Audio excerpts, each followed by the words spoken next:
This video was taken from our Live at 5 show over on Patreon. If you would like to come and join us on Patreon for all the exclusive videos and live shows every day, the link is in the description. Well, basically, I'd just like to come in with a bit of good news, I think. Go on, mate. Wasn't it great to see a manager wearing his heart on his sleeve and go and take on a referee? Yeah, hell yeah. It was.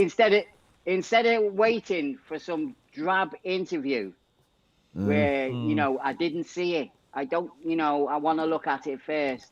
You know, that guy went straight on that pitch and there was only one person he wanted to take on. Yeah. And it's fantastic, isn't it? And then later in his interview, when the match of the day was saying, well, you know, how are you going to cope? You won't be on the bench next week. And he just turned around and he says, well, I know Stamford Bridge. He said, I'll be able to sit right next to the players. Yeah. Yeah. So, you know, and then I also thought to myself, well, if he's not on the bench, Duncan is. Yeah. Yeah.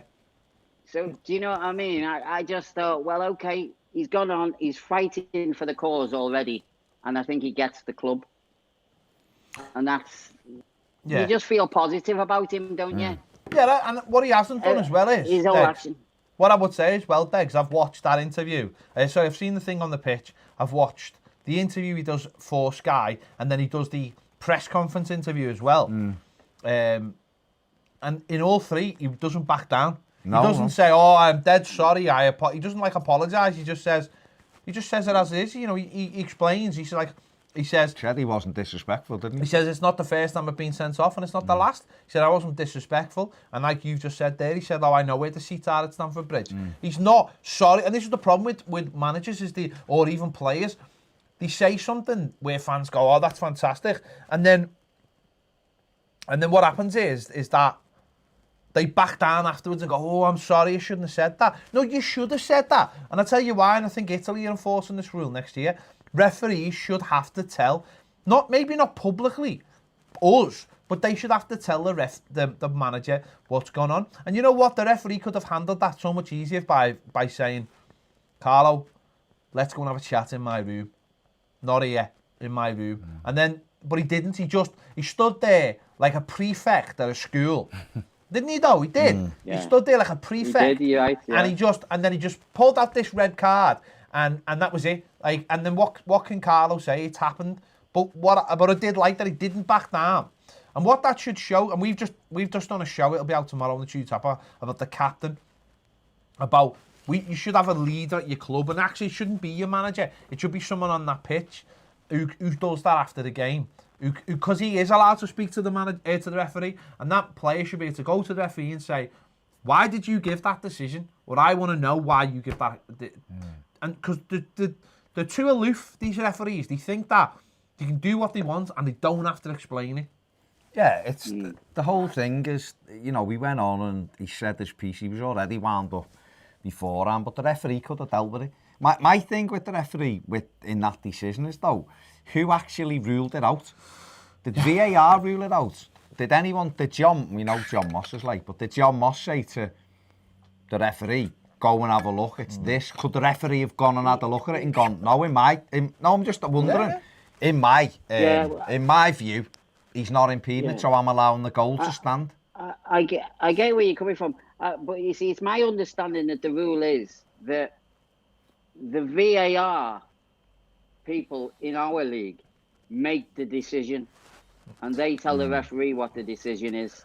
But that's ridiculous, isn't it? Yeah, it's only on this possibly dangerous challenge that the referee is allowed to look at the cameras, isn't it? But then that's nonsense. But that's only, again though, that's not a FIFA rule. But it's a Premier... It's just a Premier League rule. No, but it's I know, Premier League rule. But you know, the referee decided and walked over to the monitor and looked at it. Yeah. And the Premier League wouldn't have a leg to stand on. It's like another one of these things where the Premier League bring a rule in. It's like FFP. It's a rule till someone challenges the rule. And once someone challenges it and says, "This is illegal," and it's the same with this TV. If the Premier League said it and the referee went, "I don't agree with it," 3 days ago, let's say the referee was doing a Champions League game and he uses a screen, and then 3 days later, the exact same thing happens and the referee goes, "You know what, I'm using a screen." If anyone pulled him on that, he'd go, "This is a FIFA rule." You've just decided you don't want to do FIFA rules, but actually it's a FIFA rule. I'm in the right, you're not. It's just that they've got this cartel now where they decided they're a little pocket of people. And it's like yesterday, what they've done is, they've done it, and you can see it by people backing them up on TV. They've disallowed it for a reason which isn't actually the law. Yeah. They've disallowed it for them being sitting there. But what they haven't actually done is took into consideration, was he blocking the view? He was not blocking the view. So therefore, the goal should have stood. But they haven't took the time to look at that. But yet they'll look at Dele Alli handballing it 27 times, won't they? Yeah, but the goal that Chelsea scored against us, Tammy Abraham is in front of Jordan Pickford. He's in the line of sight of the ball, and it goes in, he's offside. What about the Bournemouth goal? We can see it down there. Yeah, Callum Wilson's offside. He's so offside. How can... That's what galls me. I think VAR, it's a great idea, but it's not ready. I honestly believe it's not ready. And it's going to be so difficult to get it right, because every other sport that people talk about where cameras are involved, they're start-stop games, aren't they? Yeah.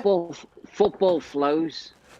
We got the Burnley Bournemouth game. I mean, that was just a farce. To be fair, Degs, you've just said it. One of the things you've just said there is absolutely spot on in terms of other sports. Now, other sports, right, where VAR is used. Now, I'm all for VAR, right? Yeah.